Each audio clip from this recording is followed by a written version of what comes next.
The moment we've been waiting for, a conversation with Ms. Kirk. I would like to call up Doreen Bethia and our honoree. Good morning, good morning, good morning, and welcome to our guests in the room and those online to the virtual living room. I'm going to introduce Ms. Dorthaan, just a little background, and then she's going to tell you in her own words a little bit more.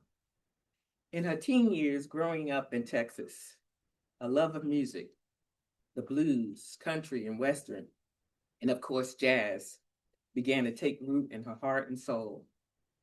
And the arc of Dorathan Kirk's life would soar high, stretching over 50 years, even up till today. At its center are relationships she has nurtured with prominent musicians and friends around the world. Here in the United States, the National Endowment of Arts recognized her as a jazz master for her advocacy to raise up new generations of jazz enthusiasts, and for musicians, including her late husband, the brilliant and multi-talented Rashawn Roland Kirk. Dorthaan, Newark's first lady of jazz, keeps good company. John Schreiber, who now leads New Jersey PAC as its president and CEO, Steve Robinson, a music executive, and Bob Ottenhoff of WBGO, essential to the founding and the direction.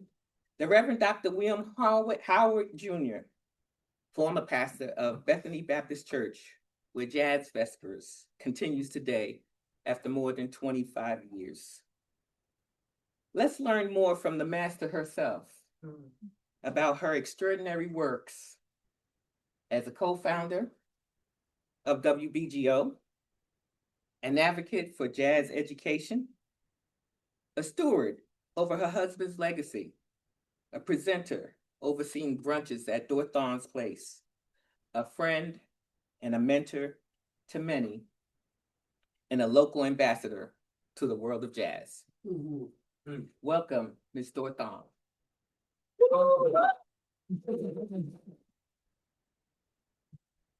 Hey.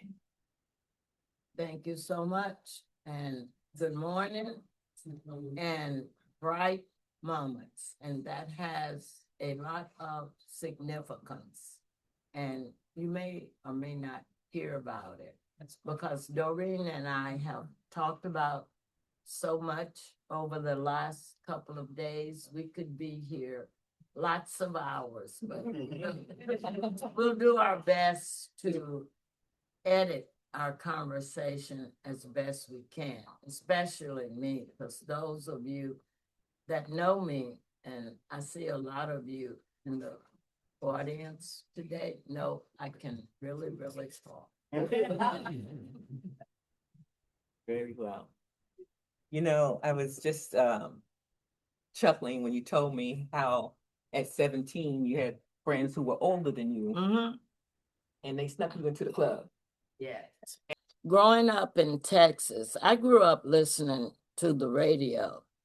And when I left Texas to go to California after I finished high school at 17, my mother didn't have a TV, so I grew up listening to Duke Ellington. I grew up listening to Ruth Brown, Little Willie John, the Clovers, blues. Matter of fact, my cousin, I don't know how much any of you are into the blues, Albert Collins was a blues player, but country and western as well. Remember, it was Texas, it was in the 50s, and you listened to everything on the radio because that's what you did for recreation, much as the young people have what they do these days. So I grew up with all of those experiences, and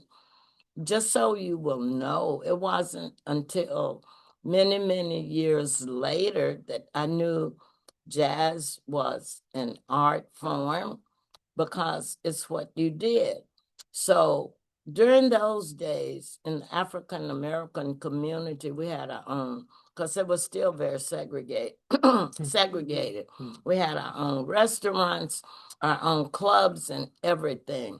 So as Doreen said earlier, I couldn't get into the clubs, but I had those older friends, 18, 19 years old, and they would quote unquote dress me up. I didn't tell you this, but I remember them taking my girlfriend across the street, taking me shopping and buying these high heel shoes. And I could hardly walk, but she smuggled me into a jazz club because, again, everything was in our community. And I have to tell you, that's something that's really missing these days. And I wish it would come back. But as Don and I talked about on the way here, the world has just changed. Sorry, I took the scenic route. No, you're doing fine. You're really doing just fine.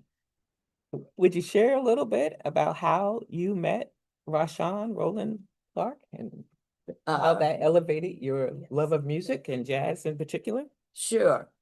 As I said, I moved from Houston when I graduated in high school at 17 to California. I went there to go to school, that college. That kind of didn't work out, but my life worked out.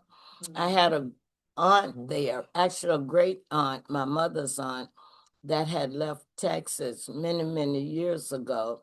And she suggested that I come and stay with her and go to college. In those days, there were different careers open to African Americans, but if you came from where I came from, if your parents weren't doctors, lawyers, Indian chiefs, mostly African American, especially the women, you became a nurse or a teacher or some safe career like that. So I went to live with her to go to LACC, which is Los Angeles City College, and take a course. There was a plan, and as I said, it didn't work out. I met my first husband on the tennis court when I was going to LACC. I won't get into that whole story. He was from Baltimore, Maryland, and was 5 years older than me and had gotten out of the Air Force. He had several friends, and they all would get together on Saturdays and listen to jazz records. And Rasan was one of the albums that they used to listen to. One of the friends knew Rasan, and he was Roland back then. He didn't become Rasan, I believe, until 1968. And so they were playing his record. One of the friends said, "Oh, I know him. I met him in Midland, Texas, blah, blah, blah, blah." I won't go into the story. And I said, "How could you know a famous person that makes records? Because after all, if you make a record, you must be really, really famous." And so he said, "When he comes to town the next time, I'll introduce you." Sure enough, we went to the It Club on Washington, which was really a famous club in African American community back then. All this can be researched. And we went to the club, we met him, and after that time, when he would come back to Los Angeles to perform, he would come to our house and get a good meal. I actually learned to cook really, really young. I was the oldest of five. And again, in the South, when you are the oldest, you kind of take the place of the mother. depending on the circumstances. So that's how I originally met him. The rest of the story will be in the book that probably never will get written because people tell me to write a book, but so far, the spirit hasn't led me to write a book. You'll understand what I'm talking about that as we talk more today. Yeah, yeah, yeah, yeah. When I was speaking to John Schreiber, who leads NJPAC, he talked about how he met you in Rashan well over 50 years ago, or about 50 years ago. And your interactions at various festivals, he went away and then came back. It's like, oh, it's like a homecoming. And so he plays a significant part in the work that you've done here in Newark with the partnership at NJPAC, Dorathan's Place, and also the relationship you've had with Bethany Baptist Church with Dr. William Howard Jr.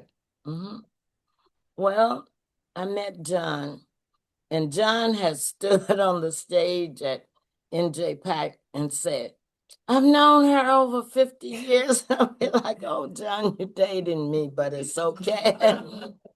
I met John Schreiber when he was a very young person. Hassani, I don't know if you knew this. Hassani, who is attending today, once worked at NJPAC in the very, very early years, and kudos to you. John was just out of college, and he went to work for George Wein, the famous festival producer, and his first job was tour manager of artists traveling on the road. He went on to grow in the company and eventually became president of Festival Productions. We kept in touch over the years. He eventually returned to NJPAC, I believe, in 2011, and in 2012, he launched the Jazz Festival in Newark that happens today. It originally happened in October, but now it's in November. And Tom and Mary, thanks for your support. You always attend Dorathan's Place. But let me digress a little bit. When John came to Newark, he met with different people in all parts of the community that he wanted to involve in NJPAC so they could be inclusive. And of course, I was one of them. He reached out to me, and I ended up being a consultant with NJPAC. Over the years since the festival started, in addition to Dorathan's Place, I also consult with them on free events. We've done the WBGO Children's Concert as part of the festival. We've done film as part of the festival. Matter of fact, we screened the documentary on Sarah Vaughan at Bethany Baptist Church. When Dorathan's Place first started, it was meant to be an event to attract the people in the general area. And we used to do 5 per year, once per month for 5 months out of the year.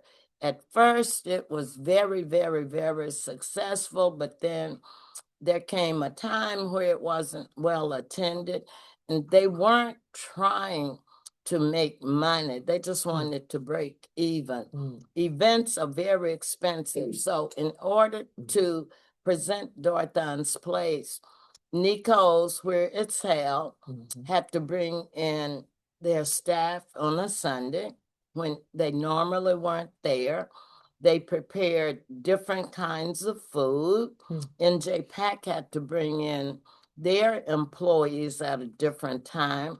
Then there's the union, and so on and so forth. I don't want to bore you with all the things that go into events, but I had to tell you that to get to where I'm going. So there came a time they said, this is not working, but we still want to be involved in the community. And that's when they started being a partner with Jazz Vespers at Bethany. And one of the committee members is here today, Jonathan Leeds. Thank you very much. From Bethany, his family are originals. So NJPAC started to put money into Jazz Vespers, which was really, really a bright moment for Bethany, because before that time, we relied on offerings, free will offerings, because we can't charge for events at Bethany. And this money that they contribute to us allow us to give the musicians more than we normally could. Having said that, most of the artists that perform at Jazz Vespers don't get nearly what they would get in a venue on a Saturday night, but because of their relationship with me, if they find a free Saturday, they will do it for me. And many times the artists look at me and say, no, we're doing this because of you. I say, yeah, I know. But it's been wonderful. We are in the middle of 25 and a half years. They said it couldn't be done, particularly in a Baptist church, because kind of the doctrine, the doctrine of the Baptist church is jazz is the devil's music. Thanks to the community for supporting us. Thank you, Kalia, who gets there as often as she can. It's free and open to the public. We have secure parking lots. It's the best deal in town. You get the best music available, and you get some spiritual as well. So thank you, NJPAC. WBGO also has been a supporter. You may have heard the spots on the air. Coming up Saturday, May 2nd, is a trio, Orrin Evans from Philadelphia. If you haven't heard him, come out and hear him. We close this season June 6th, and I'm appealing to all of you. Every June, we try and present a young artist, a young upcoming artist, because another thing that I'm involved in is trying to create an audience for tomorrow and exposing young people to jazz, because again, the world has changed. It's not in the homes as it used to be. So June 6th, we have the Arts High Jazz Band, and I'm hoping parents, aunts, uncles will bring their kids out, their grandkids or whatever, so they can get exposed. And the young man, I should say, James, you know Larry Liggins. I know the young man that's over the ensemble at Arts High since he was a young man, like James. Wow. And he attends Vespers. So I know that's going to be great. And again, please help us spread the word. If you can't attend in person, you can stream it, but you certainly can spread the word. And I will tell you, in spite of technology, word of mouth is still one of the best PR too. How about that? How about that? How about that? How about that? You know, when I was speaking to Dr. Howard, he said a few things. One of which was clearly pointing out your relationships with the musicians who would come and not get paid as much as they normally would. But he also said that you, because of your relationships, you had people, musicians coming in that no one had heard of. They came here first to Bethany. Names like Gregory Porter, Samara Joy. Who else is on that list? And talk about your relationships and how that happens. Okay. I'm trying to not take the scenic route. When Jazz Vespers first started, people can be, I'm going to use the word interesting. People sometimes, as I like to say, want Rolls Royce for Chevrolet prices. What do I mean? When we started Jazz Vespers, I knew we weren't going to be able to every week, every month, I'm sorry, not every week, present a household name artist. So I said to the people, you might not recognize the name, but I guarantee you one thing, we will only bring you the best, and the community has supported it. I knew about Gregory Porter long before the world did. And so I went to his manager and ultimately his booking agent, and we were able to present him at Bethany twice, as you know, Jonathan. The first time was for our regular Jazz Vespers, and under Dr. Howard's administration at Bethany, we used to have jazz as our music. In August, Kalia knows because she attended it. In August, Bethany's choirs were always on sabbatical.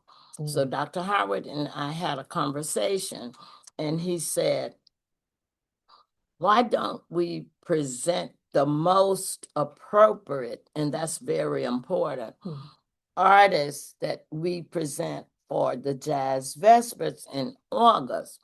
Gregory Porter was one of them because his mom was a minister. He grew up in the church, etc. And he would know exactly how to present for a regular church service. Okay? Yes. Much is the same with Samara Joy, but I have to get back to her. So we presented Gregory twice.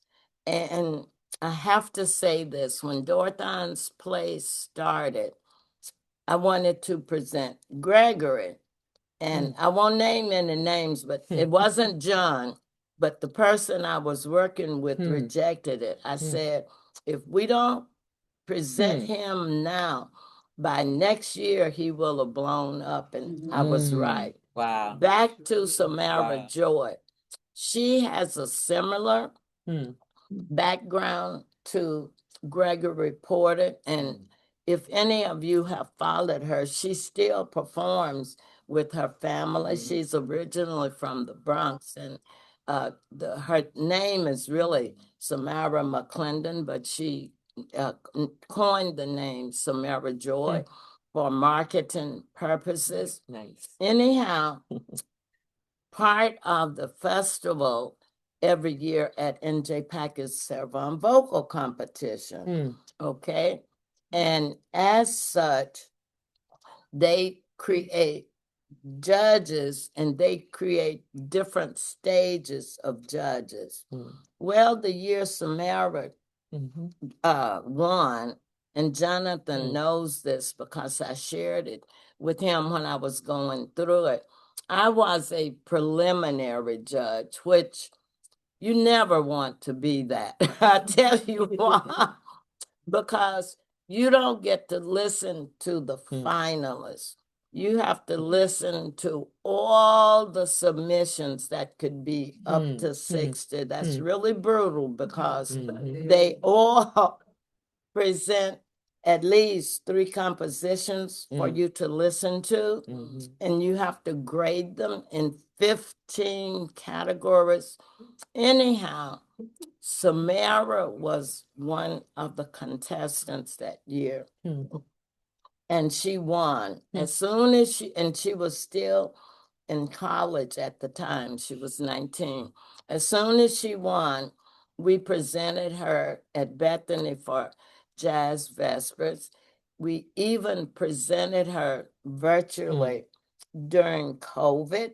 So we were there at the beginning, and there were others, Brandy Younger, who Jonathan and I collaborated with, and we recently presented her at the Montclair Museum as part of the African American Cultural Committee that he's involved in. So those are some of the artists that, as Dr. Howard so eloquently says, we saw them first.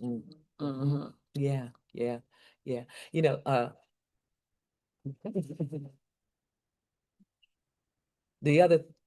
Another point Dr. Howard mentioned was having the Jazz Vespers at Bethany did something also for the community. In fact, people who may not have gone to church began coming to church and joining Bethany.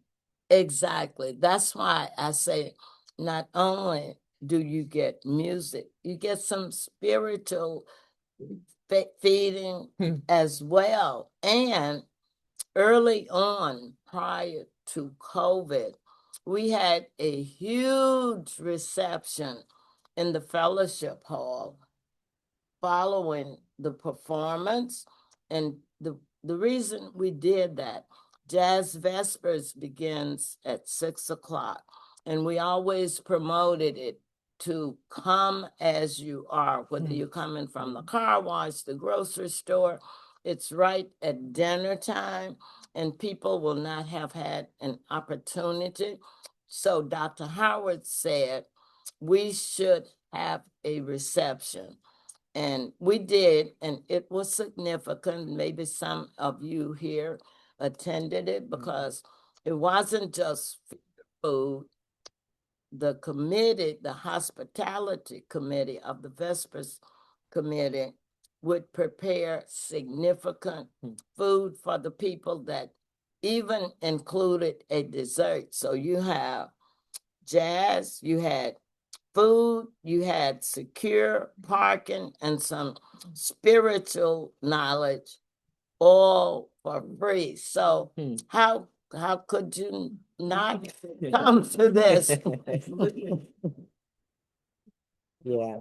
Because of COVID, after COVID was over and we went back to presenting in person, we decided it was too dangerous to try to serve food because of the implications that could happen. So now we don't serve, but we still have significant music, and you get your spiritual and you get your parking, and it's still free. And all we do is ask for a donation. We can't even at Bethany say suggested donation $20. We just hope the people will contribute whatever they can afford to. We understand times are hard. Yes. And yet many still do give. Many still do give. That's one point that Bob Ottenhoff, who was the visionary for WBGO, to take a radio station that had become less active, was being underused, and he saw the potential to bring this to a new level. It was Steve Robinson who insisted, meet Dorthaan. You have to hire her. Why? Because of her relationships with the musicians. Musicians that she'd met, befriended, welcomed in as family, because you also traveled around the world with your husband. You understood that life. You understood a lot about things that Bob and Steve may not have known. You had the connections. And when I spoke to Bob, I asked, what would WBGO be without Dorthaan? Be done. You know, that's exactly kind of what he said. But tell us about now your entry, having had these relationships, you've established yourself with your friends and musicians around the world. Steve Robinson tells Bob Ottenhoff to hire you, and you are a co-founder of what is now WBGO, not just a local radio station, but a jazz radio station known around the world. Okay. That's a lot, but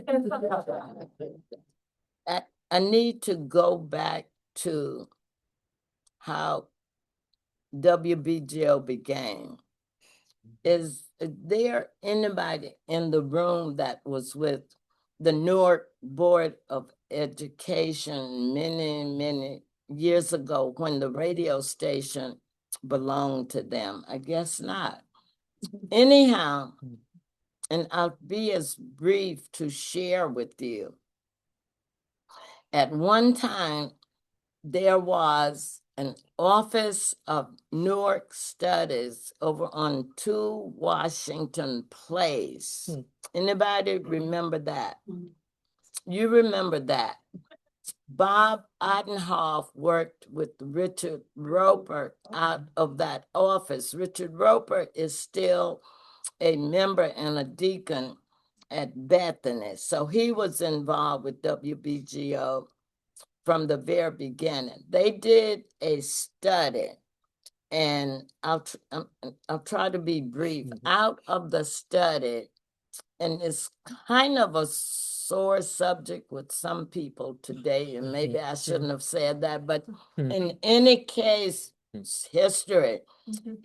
Because it's in the history records, it was determined that the Newark Board of Education was underutilizing the airwaves, and that it would be served as a public radio station, because at the time, New Jersey didn't have any public radio station. So it was determined that it would be better served, and it had great airwaves to be a radio station within a school system.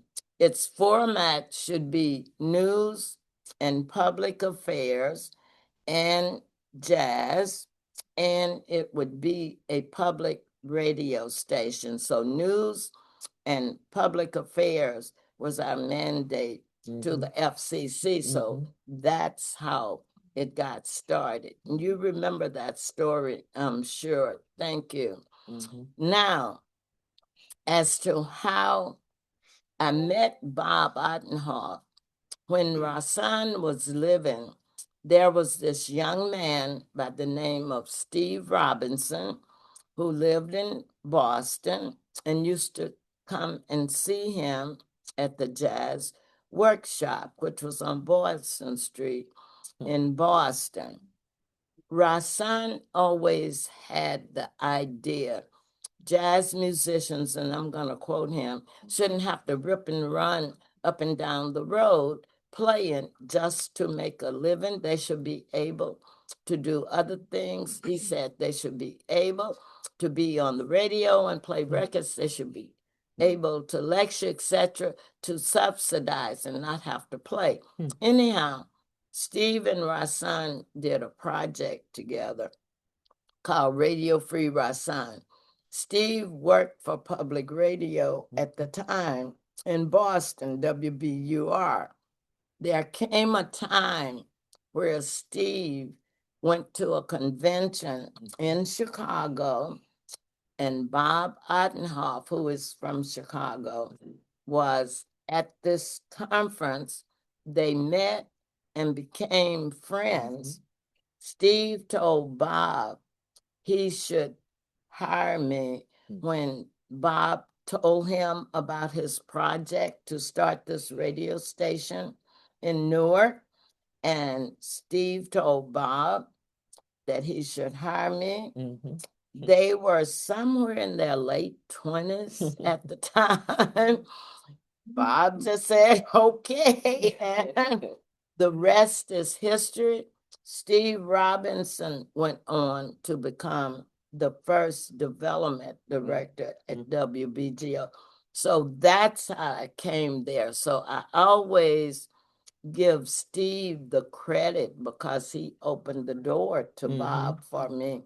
And there's a documentary out on Rasan. I wanted to give Doreen a copy, but she doesn't have that antique thing called a CD player. I don't know if it's I don't know if it's available on any other format, but in the documentary, I actually say when Steve told me he had told Bob to hire me and Bob hired me, this is what I said in the documentary. Those two white boys are crazy.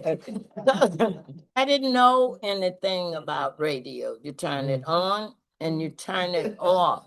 But Bob had a vision and it really, really worked. And by the way, we didn't talk about this. When I started at BGO and I was the third person, they were transitioning from the Newark Board of Ed to Newark Public Radio, Inc., which is the corporate name.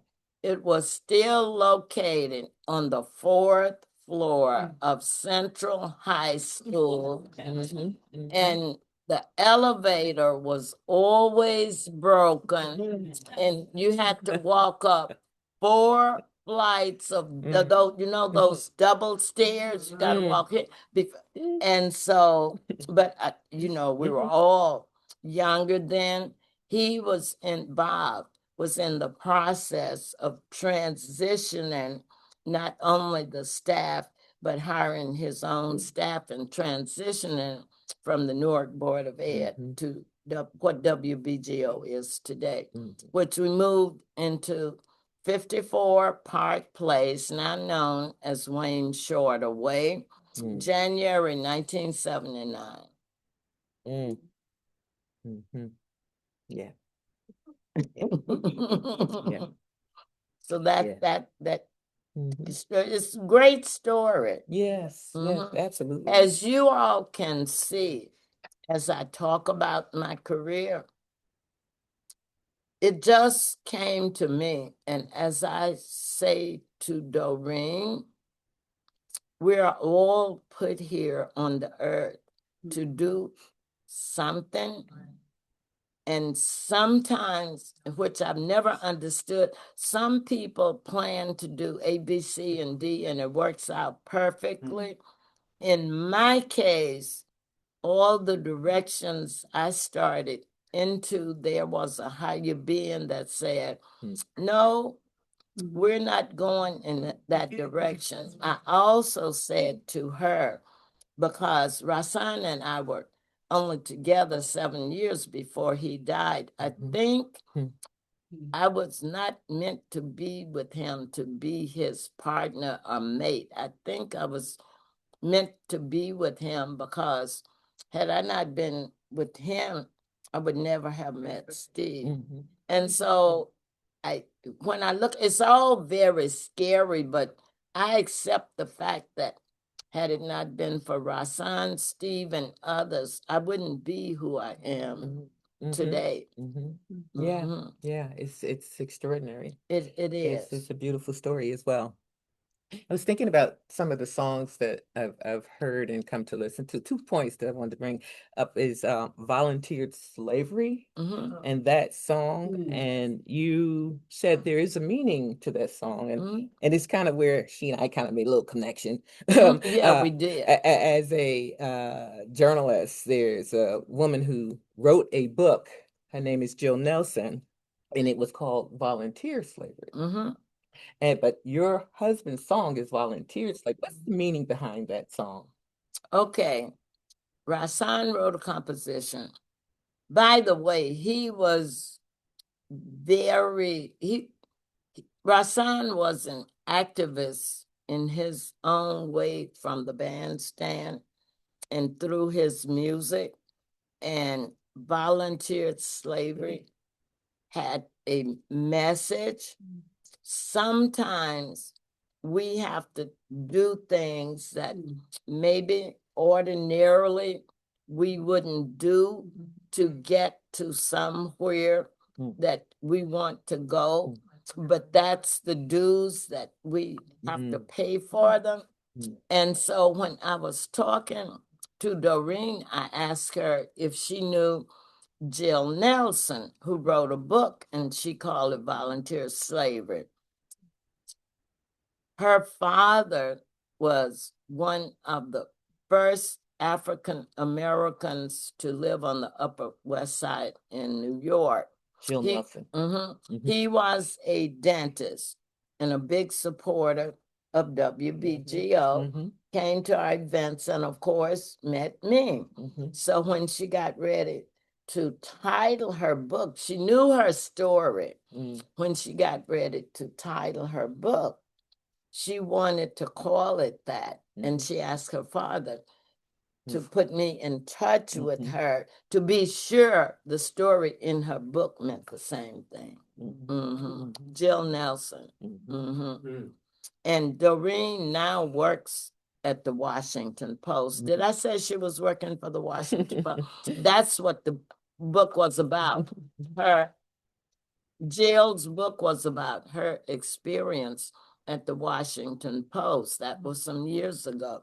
Doreen works there now, and I had a brief conversation with her to see if there were any changes over the years. So that's a conversation that maybe we can continue at some point.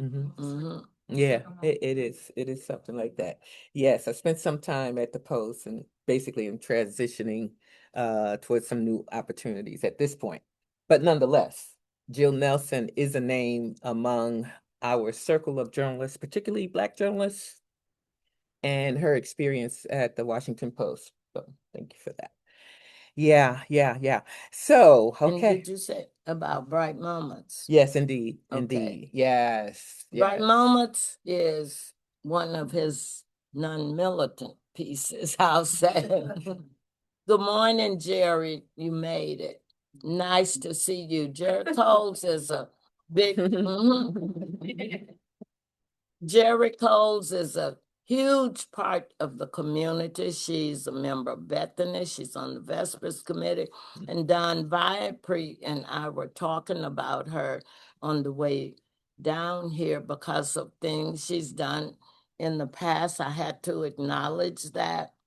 And she had, I think, 2 or 3 things today, at least 2, but thanks for coming to mind.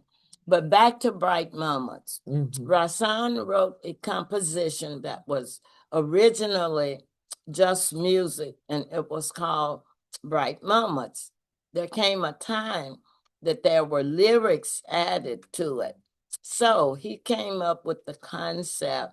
And though any of you that have heard my voice messages know this, or anybody that has attended Vespers or other things I do, he used Bright Moments as a greeting. You can start out your letter correspondence, say Bright Moments. Use it on your phone instead of when you answer. Instead of saying hello, say Bright Moments. I guarantee you, if you do that, it throws the person off because they're expecting you to say hello. And they'll go, what did you say? But again, people that know me know why I do that. There's an organization in Richmond, Virginia, the Richmond Jazz Society, that I have been an advisor to ever since it started, which was the same year of WBGO. They have carried on the tradition. Whenever I speak at Jazz Vespers at Bethany, when I get on the podium, I say Bright Moments, thank you for coming, etc. And as I said to you, if I neglect to say bright moments, I guarantee you somebody will come up afterwards like, Miss Kirk, you didn't say bright moments, you know. So that's what it means. So Mhm. all of you might want to give it a try. Bright moments. Bright moments. Bright Simple moments. as that. Instead of hello, simple as that. Mhm. Yep. So also, we talked about the archives that you are preserving from your husband's work, and you're also preserving some things of your own.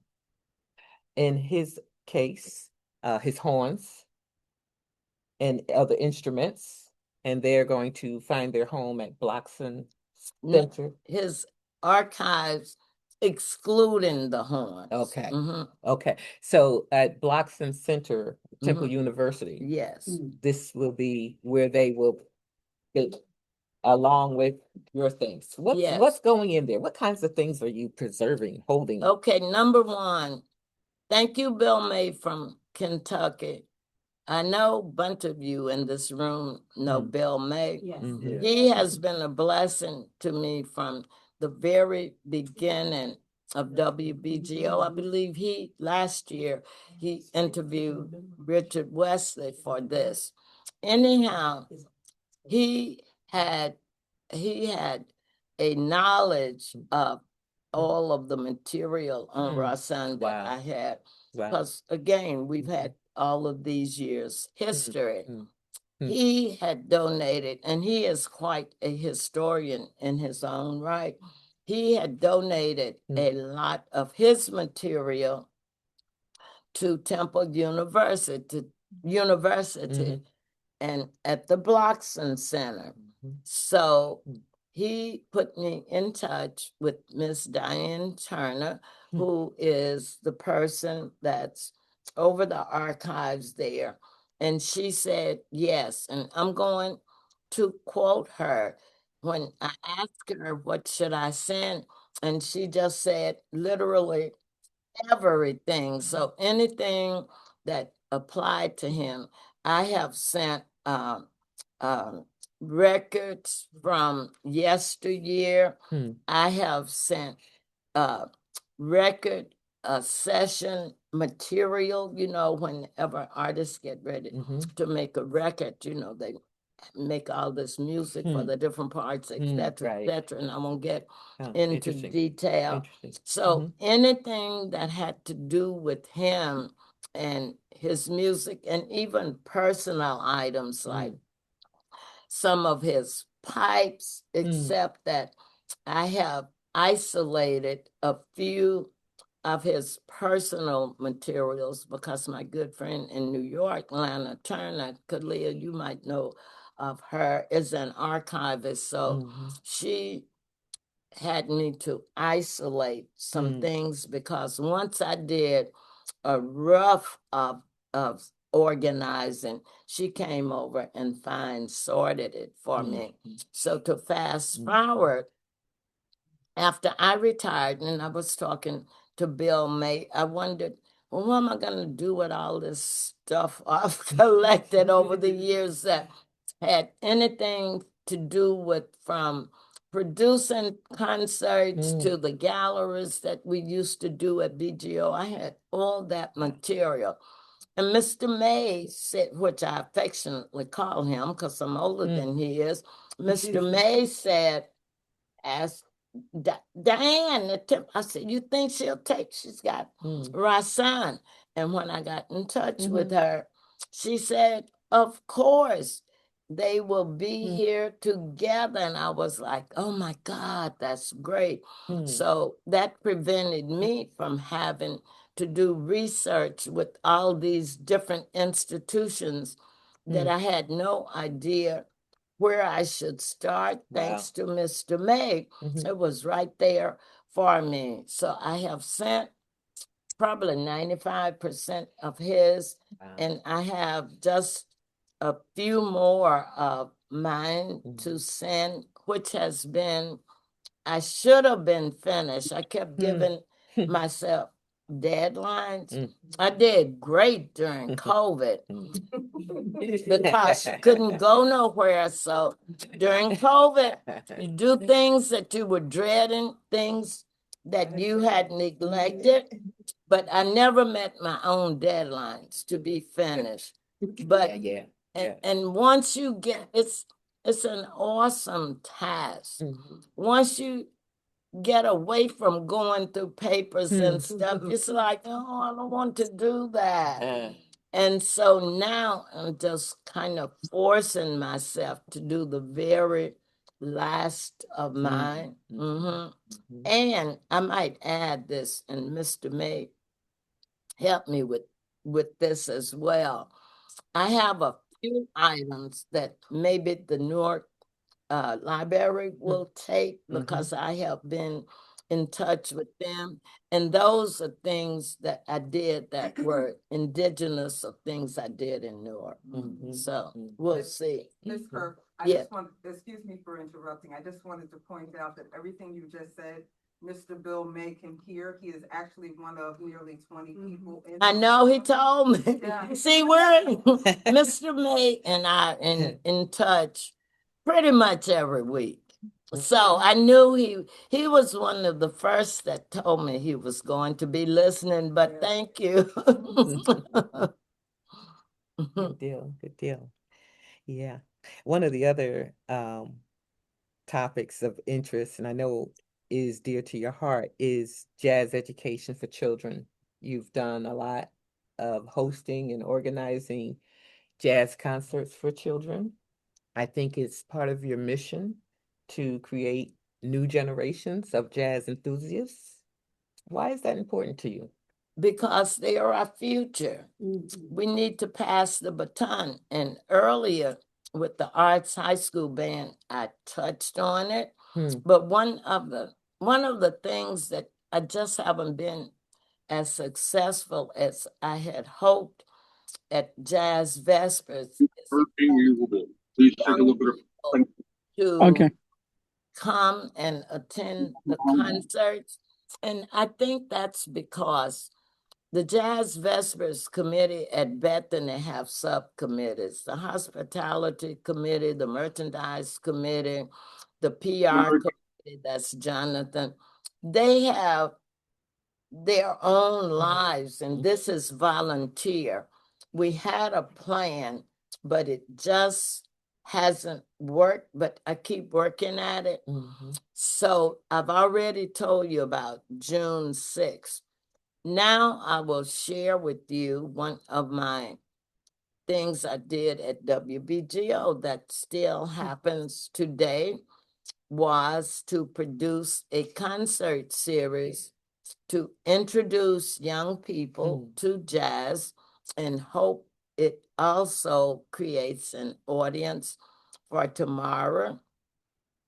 Last year, thanks to the support of the Louis Armstrong Educational Foundation, we presented a concert at Cicely Tyson's School of the Performing Arts in my town. That was just for the students. But there have also been concerts that are free and open to the public. We've done them at the Montclair Museum. We've done them at the Newark Museum because they started in 93. And we have done them as one of the free events as part of the festival that NJPAC produces every November. That has been very, very well attended because, again, it's free and open to the public. So you will know, sometimes based on the program, the mothers or fathers or aunties or uncles that brought the kids, they also learn something. There's another initiative, and I discussed this with you briefly.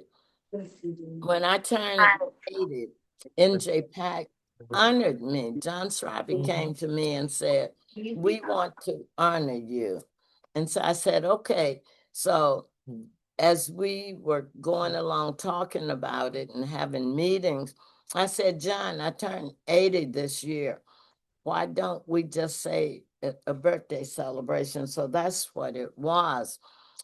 At the same time, Bob Odenhoff had said, well, I wanted to do something to make a long story short. Bob created the Dorathan Kirk Opportunity Fund, where we would help young people in high school that wanted a career in jazz, not necessarily performing. You could go into the business side, you could teach, or you could perform, as long as that's where your career was headed. So it was launched that night, and it was supported by Prudential and Panasonic. They supported it. So after the concert, there was a big reception downstairs in Nico's, and the fund still goes on today. It's managed by the Community Foundation in Morristown. And so we still have money. And matter of fact, I'm behind in seeking out young people. We have helped young people who attended Jazz House Kids. We have helped young people that attended the NJ Jazz for Teens program, and so on and so forth. Last year in 25, one of the young people who benefited from the fund had graduated from William Patterson College. So during our 25th anniversary last year, we had Cassandra Wilson as one of the performers, but we had James, who had benefited from the fund in high school, and a bass player to open for her at Jazz Vespers. So those are That's a wonderful opportunity. That is a wonderful opportunity. Wonderful opportunity. Along with the education of new generations of jazz enthusiasts and audiences that you're creating, I had a chance to speak with another one, and work with Tashia, who told me that you mentored her, and she shared so heartfeltly the impact and influence you've had on her life. Oh, you So, talked to her. I did. Oh, she moved away. Yes. But I mention this because it's so generous of you to give of your time in so many different ways. The relationships you've built with musicians, friends. I understand some of the musicians actually call you for advice. You know their families, and you go a long way. You're working with the young people. You're mentoring and giving. And the folks that I've talked to in preparation for this, they talked about your generosity. They talk about your spirit and the respect that you have for musicians. Well, I have what I call a lot of children. I probably said it from the pulpit at Bethany. Even one is a retired judge now, and he was at the Montclair Museum recently, and he was at Jazz Vespers, April 11th, when we had Winnard. I have people 70 years old that call me Mother Kirk, but it's an honor. And Cassandra is one of them. She's a good friend of mine and Kalia's. And when she was at Bethany, she said it from the podium. There's another, and you might hear her on WBGO with the singers, and she also does a gospel show on Sunday mornings, Leslie Harrison. She's also a vocalist. She was at WBGO from the beginning. She calls me Ma Kirk, and I could go on and on and on. But when I came to BGO, and I'm digressing, I was 38 or 39. I was the elder. Everybody else was in their 20s, okay? So I was the elder. So, they came to me for advice because I had traveled, around the world, and I had done all of these things. That's it. And so they would come to me and ask me different questions. Michelle Taylor really stands out to me. She manages Matthew Whitaker. I remember when she was working with a woman at Manhattan or Blue Note Records, I forget which one. And back then they had titles for people like clerk. You don't hear that title anymore. She was her clerk. And she had called me up one day crying because the supervisor had upset her, and I talked to her. And so I have a lot of stories like that, but I didn't know I was mentoring them. I just was being me. And so they over the years, they all came to look to me for whatever in their lives, because they've been used to it, just like my kids or anybody else, you know. Matter of fact, sometimes my children get jealous of people like that, but that's another story, okay? Yeah. But they call me Mother Kirk, and they look to me again. I'm just being whoever I, you know who I am. Yes, Mhm. yes. I'm sure people have questions. I just want to hit on one other point at least, and that is this great honor that the National Endowment of the Arts bestowed upon you. In this category, we've got Bobby Farron, Ramsey Lewis, and we have this lady, Newark's own First Lady of Jazz, being recognized nationally in the United States as for her advocacy work for musicians and the push for jazz, and to keep it going and extend it, expand it, and grow new enthusiasts. Well, let me explain the NEA award. Every year, they give an award to 3 performing musicians. The 4th award is given to someone for advocacy in his or her community. And in 2020, I got and by the way, it's the highest rather, award you can receive in jazz. And so I got this call from a young lady, the executive director at the National Endowment for the Arts. By the way, your money went to very good use, because there's a cash prize with it. So anyhow, she called me and she explained it to me. And I said to her, I am speechless. I am never, ever in my life speechless, but this is the one time I was really speechless, and I wanted to thank the committee. But she couldn't share them with me. But she did tell me this: the whole committee voted for me that year unanimously. And I think at the time, I was the only African American female that had received that award, because it's going to people in the community that have done different things in their community. A good example is Todd Barkin, who has Keystone East in Baltimore.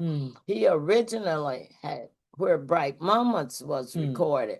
He originally had Keystone Corner in San Francisco on North Beach, where Bright Moments was recorded.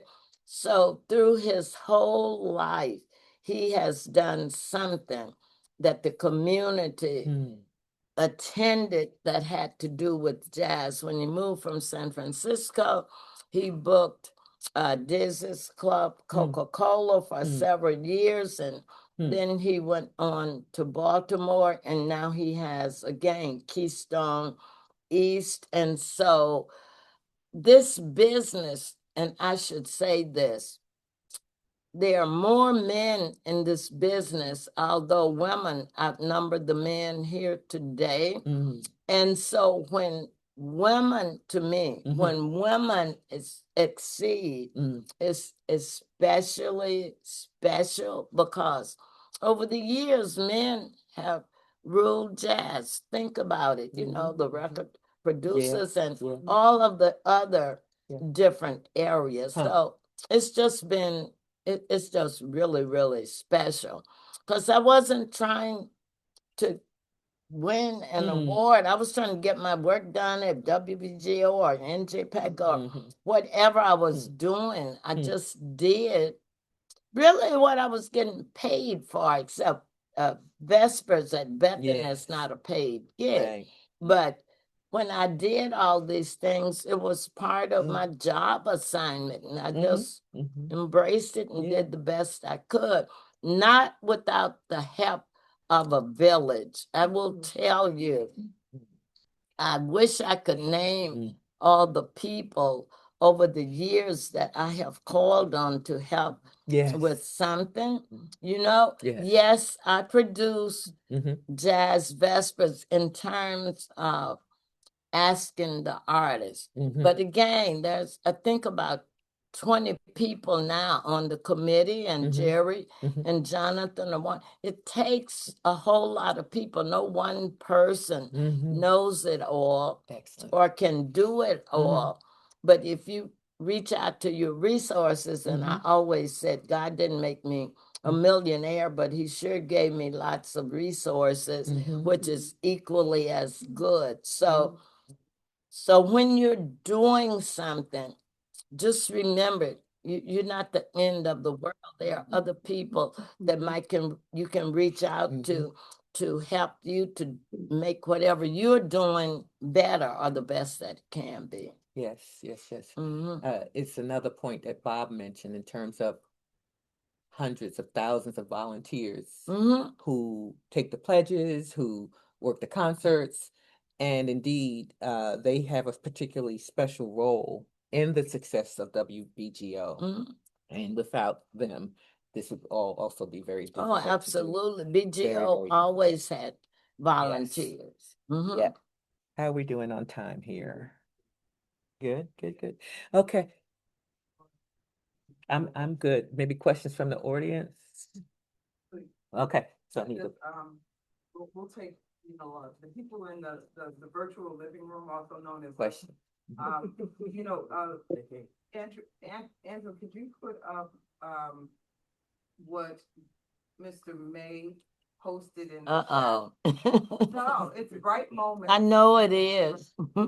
It's just so that everyone else can see. And I want to mention that Mr. Clarence Ali, one of our former master class facilitators, posted a message, and it says, I knew Bob and Richard Roper well, and there goes my chat.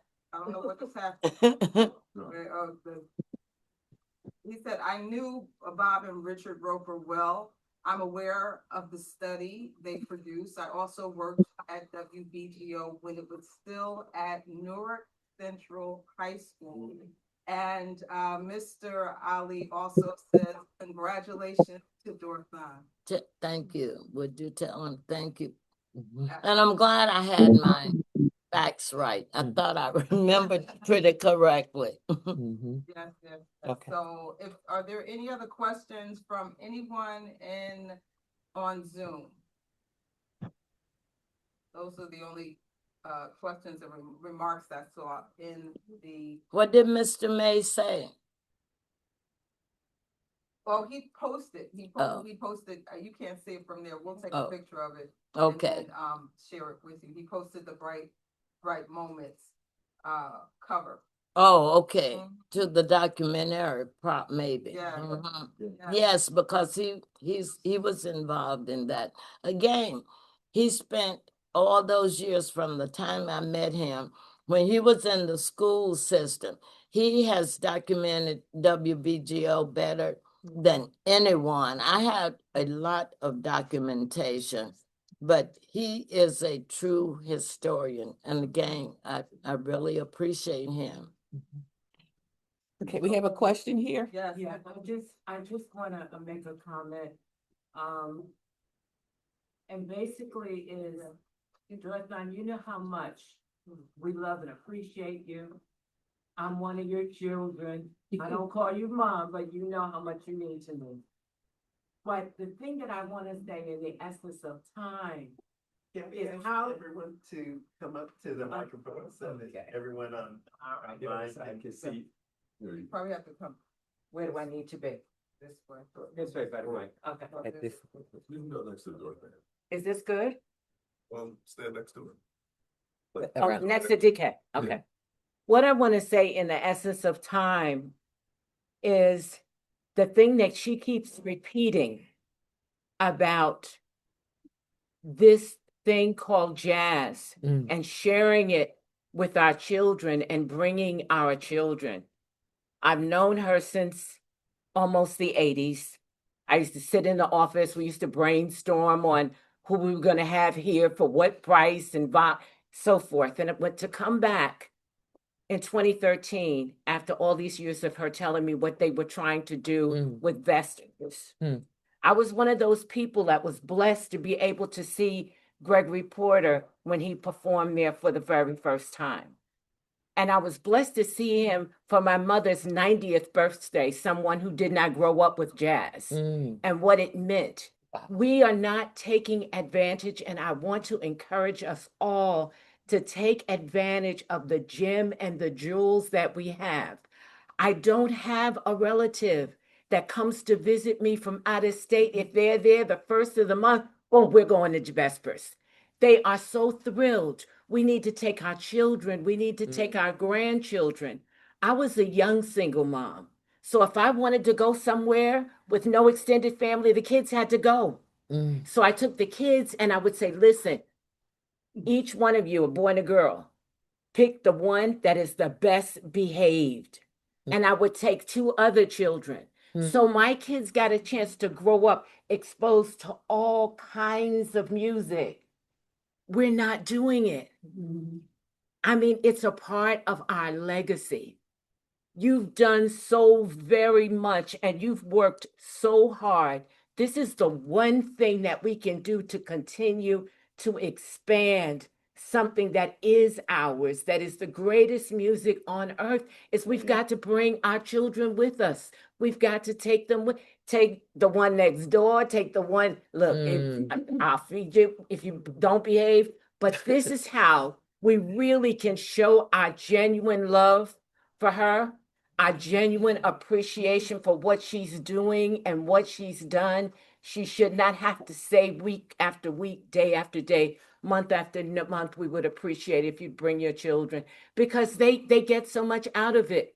I brought my grandson when he was 7 to a Vespers. He had never been in that kind of setting. He's a biracial child. So he's sitting there and he's trying to do the phone. He looked up and he saw Steve Turre blowing on a conch shell. It wiped him out. And that was his exposure to jazz. So that's what I'm saying. I'm saying it's ours. It's hers. She's done her work. If she never does another thing, this is one of the best ways that we can show her love, best ways we can support jazz, and the best way to broaden our families and keep us all connected. Thank you. I think we have maybe perhaps additional questions in the room, but I want to point out that we see on screen Mr. Clarence Ali. Your hand is raised. Sir, please share your question for Ms. Kirk. No, I don't have a question. I just wanted to thank you, Dothraan, for not only all you've done in jazz, but what you've done for the arts in Newark on a whole. Ever since I first met you, you've always been there for any issue or any need in the arts community on a whole, and made WBGO available and have been a strong supporter, not just for me, but for everything that's happened as it relates to the performing arts, jazz, and making things happen in Newark. Just want to thank you for that.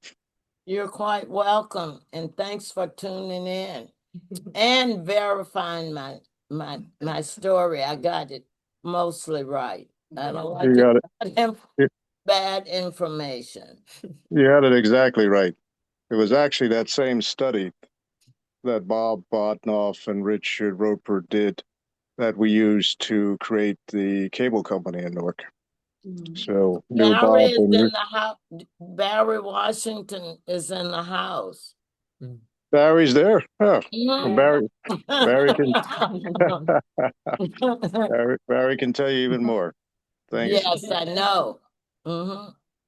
So if anyone else, thank you, Mr. Ali. I see another hand up, Tashia Marsh Brown. Please Oh, share. Tashia. Yes, hello and bright moments to my one and only Bright, Dorathan Kirk. bright moments. You're still in Texas. Yes, ma'am. Yes, I am. I'm still in Texas. And the next time, definitely when I will make it home, it will be directly to take a beeline to come and see you. But I wanted to just take a moment to share with everyone just how profoundly amazing Dothraan Kirk is. I mean, I met her well over 30 years ago, so I'm telling my age a little bit as well. As a young woman, recently graduated from college and working within the city of Newark, and she was so instrumental in not only just mentoring me as a young woman, but helping to mentor me in terms of my career.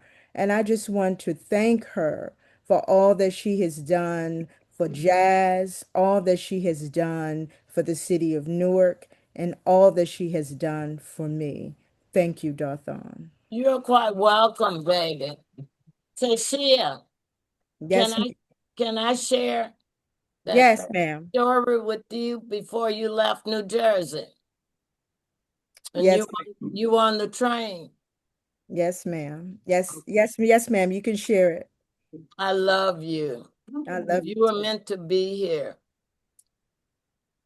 Tashia was on the PATH train going to New York with that first World Trade Center bombing.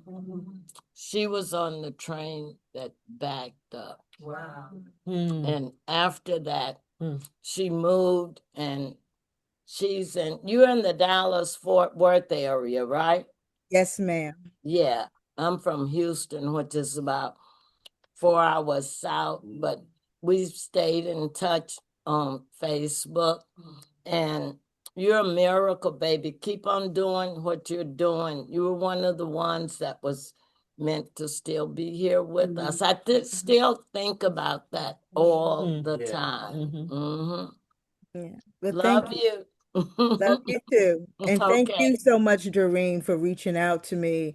And it was such a pleasure to talk with you as well, Doreen. And I'll be looking for great things from you as well. Thank you. Thank you. I enjoyed our talk as well. I believe there may be some questions in the room, and if you have a question, please come closer to the microphone so that the people in the virtual living room will be able to hear you. But I have a couple of comments that are in the chat. One comes from Gary Lowe. Lou, L-U-E. Wow. He's in Florida. He's also We in work the together. virtual living room. Is it? And he Gary. congratulations and gratitude to DK for everything she has done for the community, for music and the community. And she has a better memory than anyone. Oh, we did some great concerts together. Concerts on the pier. You know what stands out in my mind? Gary will appreciate this. Back in the day, we used to do out of door concerts. Weather can be your enemy. So Gary was in New York, I'm in New Jersey. there's the piano company, there's the sound company, etc. So we had to get up and figure out if we should call the concert or if we should go ahead with it. And remember, we didn't have any cell phones back in the day, but we had the likes of Stanley Turrentine and a whole bunch of artists that I won't go into, Milt Jackson. We did New Year's Eve broadcasts from Grand Hyatt, Waldorf, Astoria. We did so many events. Thank you, Gary. And Duke, I talked to Friday. Duke is helping me with some technology at Bethany. So thanks for tuning in. Love you. And we have, before I go to a comment from Philip Thomas, I see one. Oh, Philip, I talked about you earlier. And I'm gonna come to his comment shortly, but Plachette Wiggins said, thank you. This was excellent. Appreciate you sharing your story. She also mentioned that she has a 16-year-old who plays violin. Oh, she said, wow. I hope to bring her to a program in Newark. Please do. And by the way, Doreen, Miss Wiggins said, excellent interview, Doreen. Job well done. Thank you. Now, because I don't see anybody near the microphone, I'm gonna go to Mr. Thomas's comment, which say, Dorthaan has been a mentor to me over the years.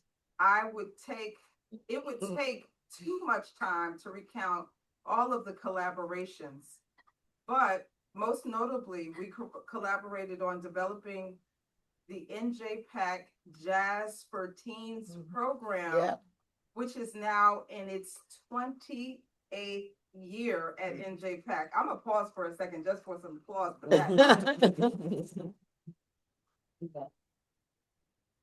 And Mr. Thomas went on to say we collaborated on presenting James Gibbs in concert at NJPAC during the opening season at NJPAC in 1998.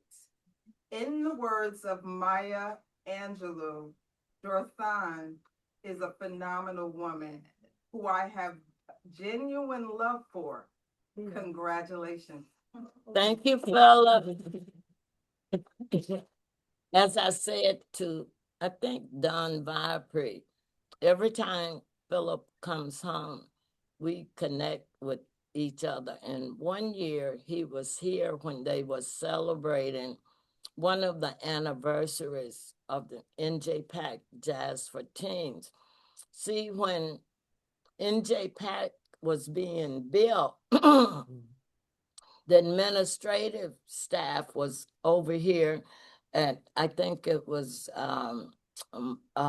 Raymond Boulevard, that building on Raymond and Mulberry. That's where their offices were, I think. Is that right, Hassan? Yeah. But Philip and I were collaborating about what was going to happen. Philip was the first VP of education at NJPAC.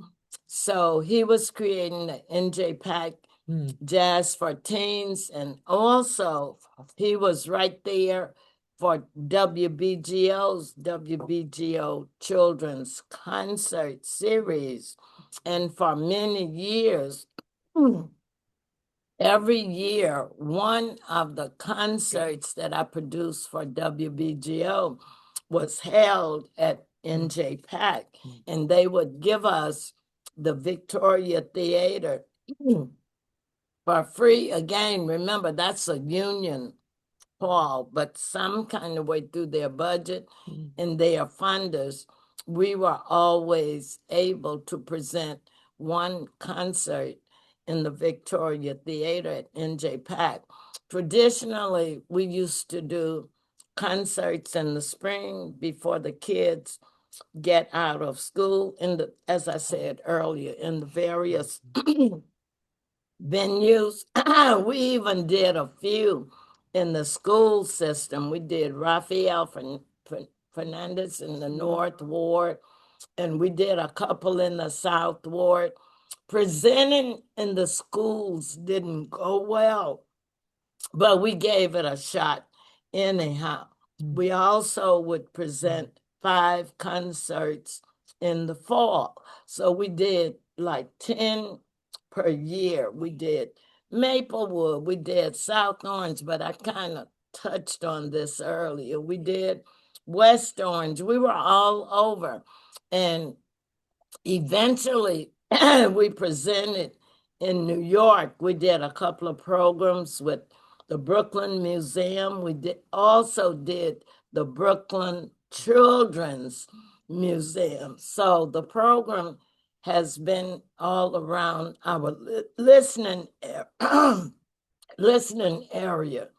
Back then, you didn't have the internet. Now you have the internet, so more people can listen to BGO.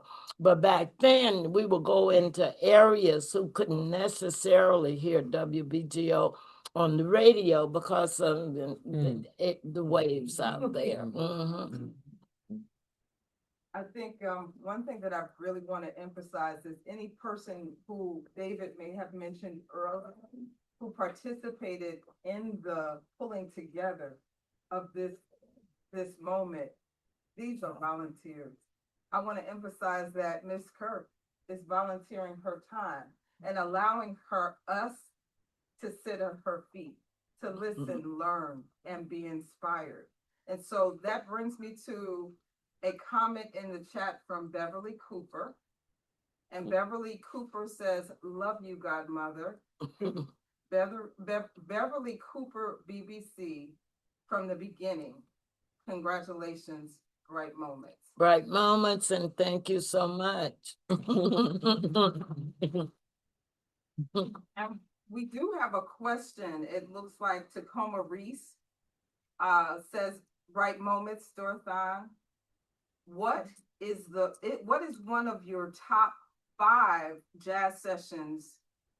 Who played it in it, and where was it?" So the top 5 jazz sessions, who played in it, where was it, and there's a part 2 to it, but let's just start with that part. Does she ask her if she means events that had something to do with producing? Tacoma Reese. I want to be sure I answer. Mute and share a little more. Are you still there? Says events you played in. Yeah, I don't know. It says events you played in. Events you played in. Okay. Events. You think that's the right question? Well. Oh, how Hello? I interpret it. Hello? Hello? Can you hear me? Yes, we can. Okay, yeah. I was wondering what jazz session that you played in that you liked the best, one of your top 5. But I don't perform. Well, meaning producing, like you were personally a part of, like that. Oh, that I produced. That's what I was going to clarify. Yes, yes. I can tell you one that stands out, and I look at it every day. Here goes. This was my favorite thing because George Wing, the festival producer, told BGO they were out of their mind. I hope Gary Lewis listening. I think he was still there then. Every year, WBGO used to produce a live New Year's Eve broadcast from a venue in New York City. We did a lot from the Hyatt Regency. I mentioned earlier, we did the Waldorf Astoria. We even did Windows on the World before the World Trade Center. Actually, we had Ruth Brown. I listened to her in Texas, never dreamed I would work with her. See how things are. But back to this New Year's Eve.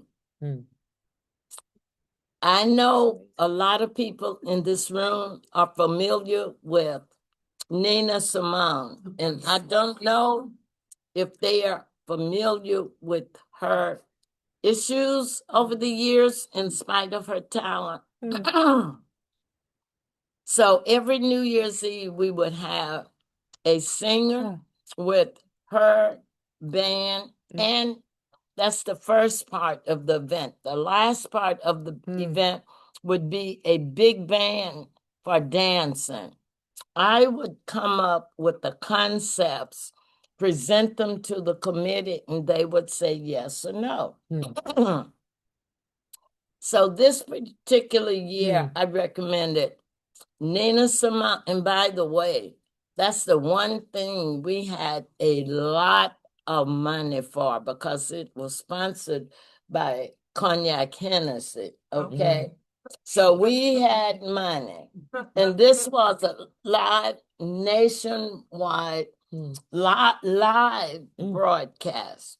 So I mentioned, well, why don't we pair Nina Simone and Lionel Hampton? I took it to the committee at WBGO, and they said, go for it. Nina was living in Paris at the time. Lionel Hampton was getting up in age.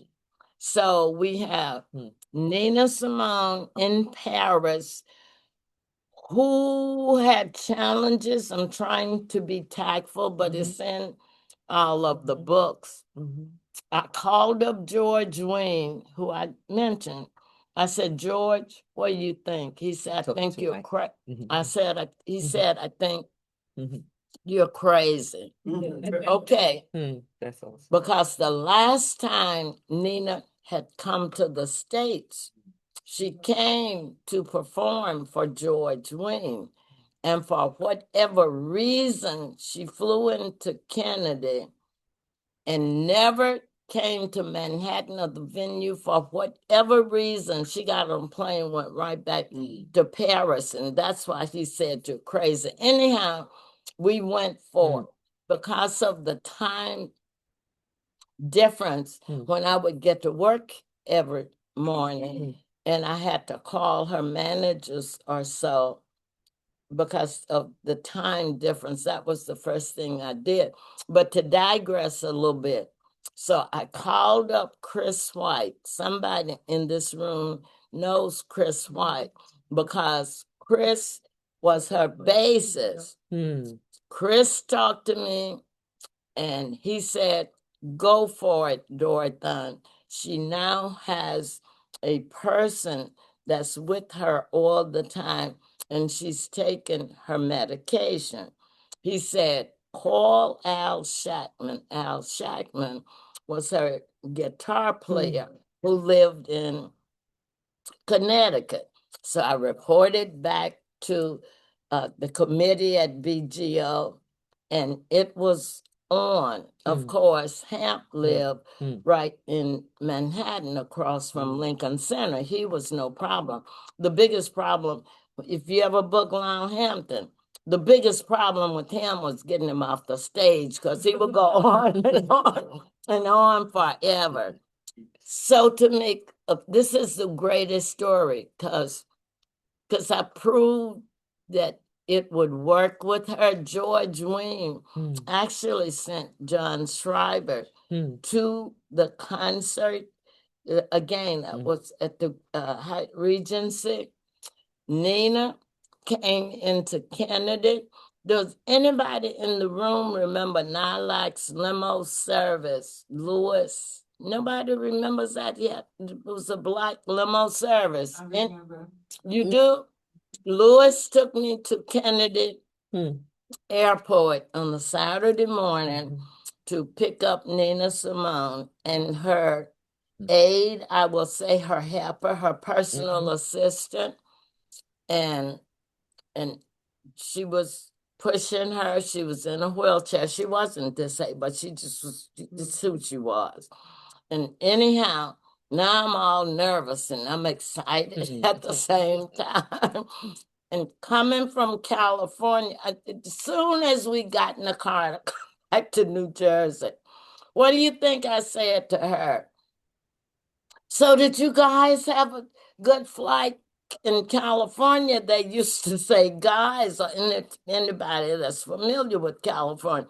Nina goes, I'm not a guy. I'm not a guy. I was like, oh, Lord. However, she did everything we wanted her to do. She was no problem. All she craved for was fried chicken and Nathan's hot dogs because she couldn't get that in Paris at the time. That was New Year's Eve, 1990. Because I had this big poster framed and it's on my wall at home. Her band rehearsed in WBGO studio. That's awesome. I recently, I think, reposted a picture with her. She was absolutely awesome. Lionel Hampton was awesome. It was great, blah, blah, blah.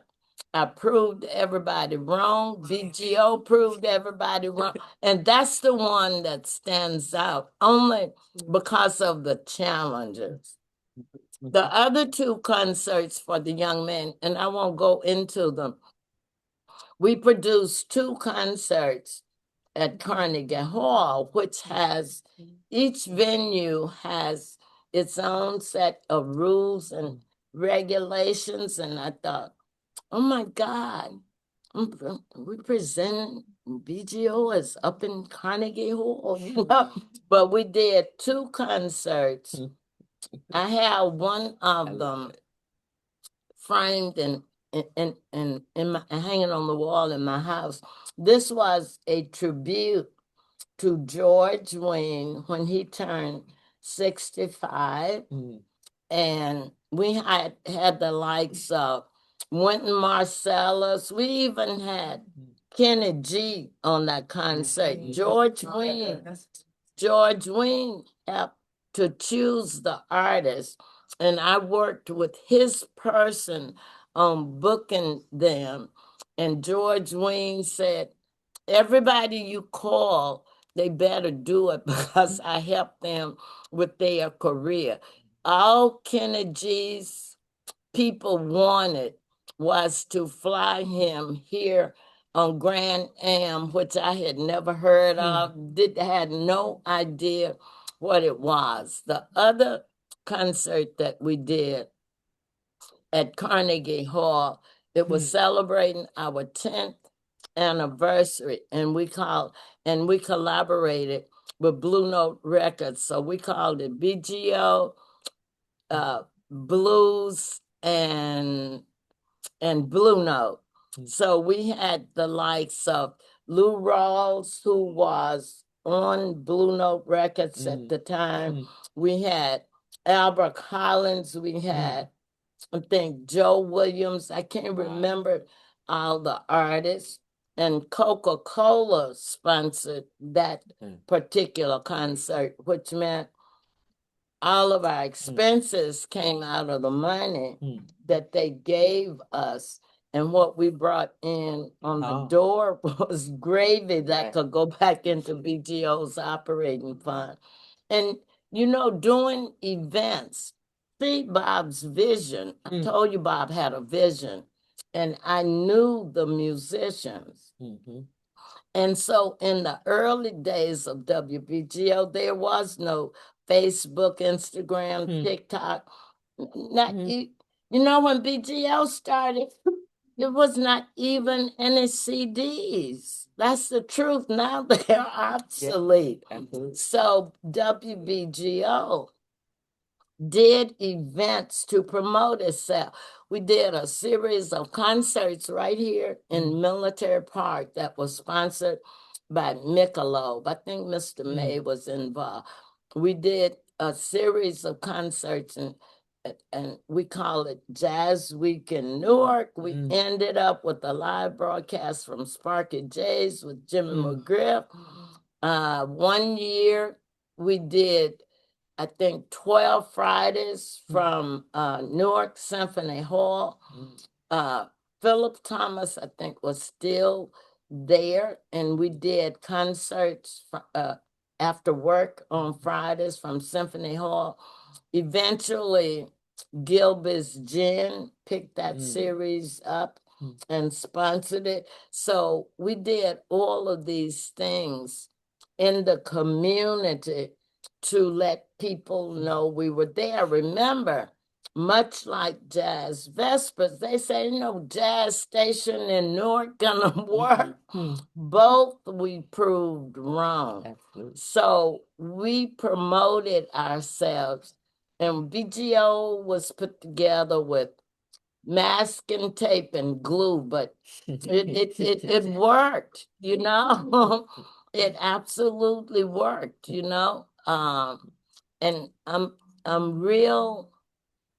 I'm just happy and don't have words for the many experiences that I've had over the years. And I still look back, even though it's in print, I'm like, oh my God, I can't believe we did that.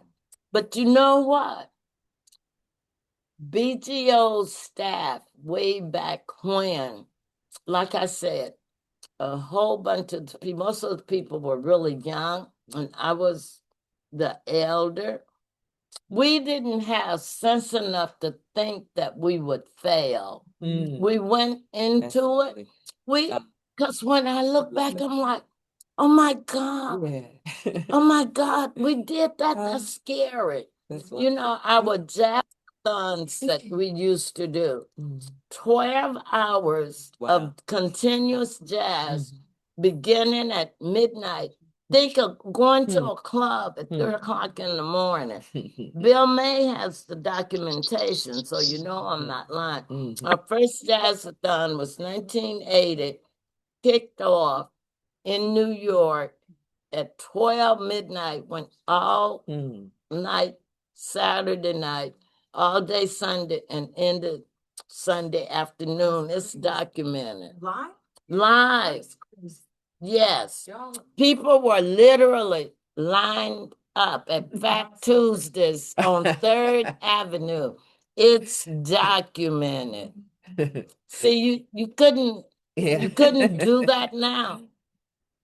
This is how we formulated it. You could come in for 4 hours and spend $10. I can't remember what the drink minimum was. Fat Tuesdays, and the club benefited from the drinks. BGO benefited from the admission. Fat Tuesdays was a club way down these really long stairs. Down here. Really kind of scary when you look back. But we did that, and we did that for several years, and it worked. So after the 4 hours, people had to leave, and then I think the capacity of that club was a little bit over 100, but again, we did it 24 hours. We started at midnight, and once in a while, Mr. May he has all of the artists we had, and the artists did it for free, okay? Different bands did it for free. That was our reality in those days. And it was a lot of fun. But looking back, it's like, oh my God, it worked, but we were so stupid. We were crazy, but it worked. See, we had no fear. We had, it never occurred to us that this is not gonna work. And so it was, everybody was on the same page, and we were headed in the different direction. Our technical crew was spread thin, so Bob rented them a room, at this some sleazy hotel around the corner, and they took turns going and sleeping. I had a bunch of friends in New York, and so I went up to their house up on the Upper West Side and changed clothes, etc., and look cute again and whatever. Went back to the club. We did a bunch of stuff. We used to do events with the chocolate singles. Who's in here old enough to of course you remember the all those events we did. So those were great days. Maybe this stuff will be documented. Maybe it won't. I don't know. Yeah. I think that's a cue. That's a cue. Good deal. Okay. So we'll take one, just because of one. I'm sorry I went on, but this stuff came out. Hey, Pam, I didn't know you were here. Pam and I did something with kids in the school, and we still collaborate, and she's on BGO's board, my good friend Pam Morgan. Pam and I solve all the problems, so nobody have to worry. We solve them all every week, okay? Thank you for coming. I'm gonna take one question, and then we're gonna have our closing remarks. Okay, great. Well, I just have a statement. I want to say bright moments, everyone. This was absolutely amazing. I did hear a comment on Zoom where they mentioned James Gibbs. I invited James Gibbs today. He's a musician, and they mentioned that he might have been one of the first collaborators for Jazz for Teen program with NJ Pack. So I thought that was amazing. I thought that was kind of a full circle moment. He was here today. I don't know where he went. Yeah. Because he left a little bit earlier. But this was amazing. You mentioned something earlier today. You said 38 was elder. And I was a little salty about that because, 30s is the new 20s and 40s is the new 30s. But on that note, it really made me reflect about my journey. And I can only hope to, especially in my elder years, to have the legacy that you've had. And one of the things that really struck me is your opportunity scholarship and the Jazz for Teens programs. That's 28 years running. And that's just amazing. The word that came to me was legacy and greatness. And your life is just an example of legacy. And so I just wanted to say that. And I can only hope that from this point forward, I'm able to lay down that kind of foundation with my life. So thank you for that. And this is really special. You're quite welcome. All you do is embrace what comes to you. Just do the best you can to make it as good as you can.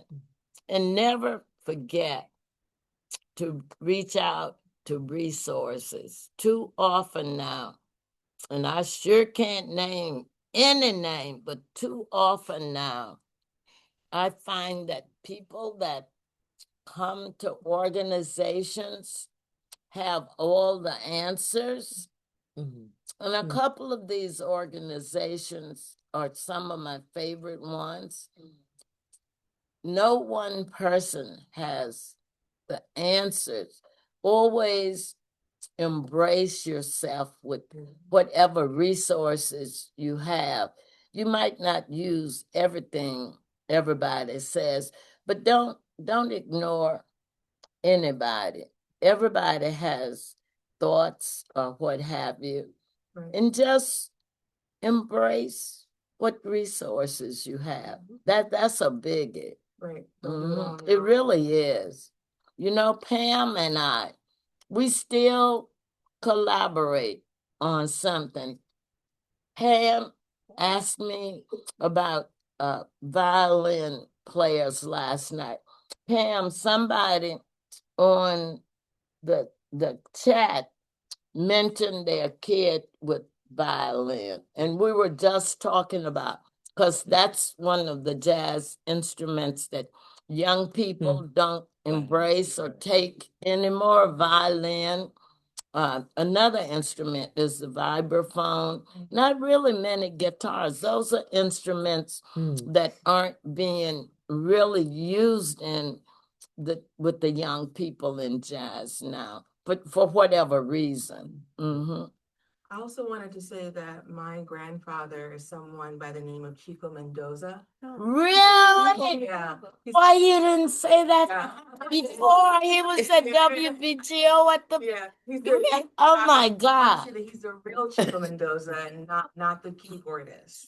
My grandfather is a North-renowned Latin jazz percussionist, and he's from the Dominican Republic. So I don't know if you knew Okay. him or anything Oh no, else. this was another one. And he's from the band Okay. with the keyboardist who renamed himself Chico Mendoza. He's from that band. He's from the Chico Mendoza The that band. used to be a BGO.